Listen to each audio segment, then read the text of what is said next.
Au lendemain de la décision de la Cour pénale internationale d'assouplir les conditions de mise en liberté de Laurent Gbagbo et Charles Blé Goudé, les partisans de l'ancien chef d'État ont salué ce vendredi ces nouvelles décisions qu'ils qualifient d'historiques. Salif Yadekwe, Aruna Zeba.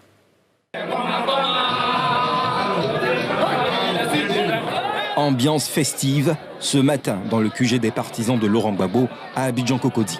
Pour cause, l'on salue et célèbre les dernières décisions de la Chambre d'appel de la Cour pénale internationale qui a modifié jeudi les conditions de mise en liberté de l'ancien président ivoirien et de l'un de ses fidèles lieutenants, Charles Blé Goudé, co-accusé dans le cadre du procès de la crise post-électorale de 2010 en Côte d'Ivoire qui s'est tenu à La Haye, aux Pays-Bas.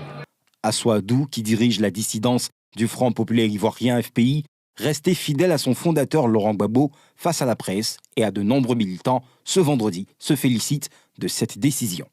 Le Front populaire ivoirien salue cette décision importante qui marque un tournant dans la lutte pour la réconciliation nationale dans laquelle le parti s'est toujours engagé, particulièrement depuis janvier 2019, sur instruction ferme du président Laurent Gbagbo.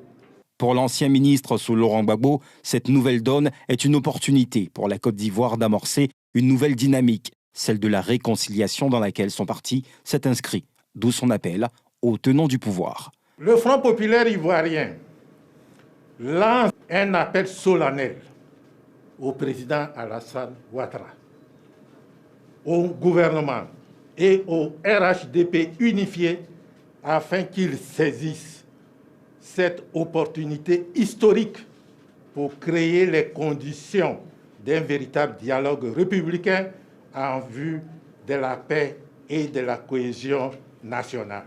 La prochaine élection en Côte d'Ivoire est fixée au 31 octobre 2020. La frange du FPI, baptisée GOR, Gbagbo ou rien, qui avait boycotté toutes les élections depuis le transfèrement de leur leader à La Haye, a appelé mardi dernier ses militants à une forte mobilisation.